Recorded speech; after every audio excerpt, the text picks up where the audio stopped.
Bonjour à tous, nous sommes le vendredi 2 juillet 2024. La SS a déjà bouclé de nombreuses arrivées et départs, mais l'effectif actuel semble être encore loin d'être celui qui disputera le maintien dans l'élite la saison prochaine. Les pistes et les rumeurs s'enchaînent autour du club du Forêt, avec un milieu et un buteur comme priorité. Retour sur la semaine mercato de Saint-Etienne avec Peuple Vert. Pour commencer le récap ce samedi, si la SS l'a emporté contre Villarreal, le bord stéphanois continue de s'activer pour renforcer l'effectif. Le club du Forêt aurait Mohamed Ali Ben Rendoan dans ses petits papiers avant ce foot mercato. Le milieu de terrain sort d'une saison avec Ferencváros en Hongrie, décrochant même un titre de champion. Le Tunisien est impliqué dans 8 réalisations en 23 apparitions. D'autres clubs de Ligue 1 seraient intéressés par son profil, à savoir Rennes et Toulouse, rajoute le média. Mais Olivier Dalloglio a également profité de la rencontre pour souligner la bonne prestation de sa recrue, Zuriko Davitashvili. Il nous emmène une certaine expérience, on sent qu'il peut se passer quelque chose quand il a le ballon, affirme-t-il. Et puis d'ailleurs, Sébastien Nanasi, annoncé proche de la SS, a disputé une rencontre avec Malmö ce samedi. Le milieu suédois a joué l'intégralité de la rencontre. Pour rappel, les Verts tentent de trouver un accord avec les différents partis, alors que d'autres écuries comme le Werder Bremen seraient prêtes à passer à l'action.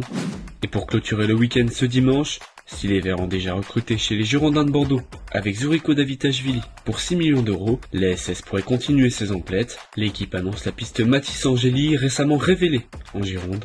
Le défenseur de 17 ans a disputé sa première en professionnel le 6 avril dernier, avant de finir la saison titulaire. Plusieurs écuries françaises et étrangères se sont également positionnées, mais le défenseur privilégie son pays natal.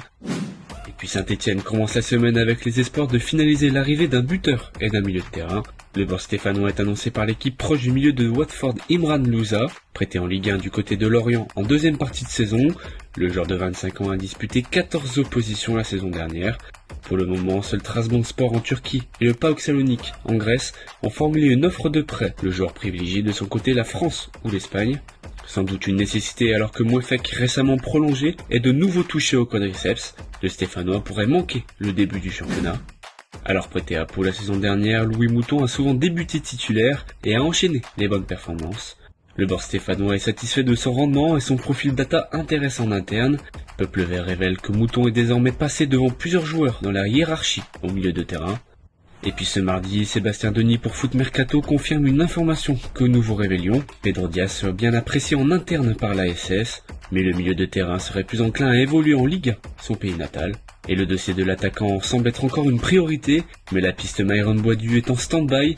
La semaine dernière, Jurien van Wassem révélait la piste, mais depuis, selon nos informations, les négociations n'ont toujours pas avancé. Le Néerlandais ne constitue pas une priorité pour la SS. Monaco ne compte que sur un prêt, alors que Saint-Etienne souhaite construire un effectif dans la durée.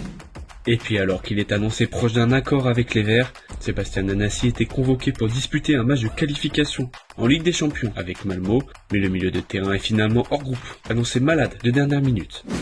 Ce mercredi, Peuple Vert annonce que la SS ne compte pas recruter définitivement son ancien joueur Nathanaël Mboukou. En 18 apparitions, l'ancien Rémois a réalisé 6 mois réussis, et si le joueur voulait bien prolonger l'aventure dans le Forêt, Peuple Vert révèle que Nathanaël Mboukou ne reviendra pas à la SS. Son retour n'est désormais plus à l'ordre du jour. La SS a préféré miser sur le Ghanéen Augustin Bokiaé pour le poste d'ailier droit.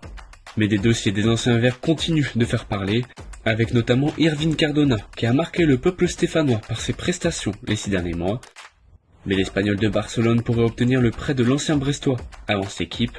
Une option d'achat automatique de 1,8 million d'euros serait incluse dans le deal. Et puis ce jeudi, ciblé par les Verts, Myron Boadu s'est exprimé sur un potentiel départ de Monaco. L'attaquant du Rocher a annoncé vouloir être prêt pour la saison prochaine. Myron Boadu a affirmé vouloir jouer peu importe le club. Alors rappel du pied à l'ASS par le joueur, affaire à suivre. Pour clore ce récapitulatif sur une note positive, Ben Holt, récemment recruté, s'est confié au micro de Saint-Etienne. Ma première semaine a été incroyable, déclare le joueur. Mes coéquipiers sont vraiment très gentils et j'apprends à les connaître tout en découvrant lentement le français, rajoute-t-il. Auteur d'une passe décisive lors du dernier amical, Ben Holt semble s'être acclimaté à Saint-Etienne. La semaine mercato s'est révélée plutôt calme dans le Forêt. Les Verts n'ont plus recruté depuis le 13 juillet dernier avec Augustin Bokiaé, mais le mercato stéphanois semble encore loin d'être terminé. Avec la fin de l'imbroglio autour des droits TV, la Ligue 1 pourrait de nouveau connaître du mouvement. Alors à la semaine prochaine pour le JT Mercato sur Peuple Vert.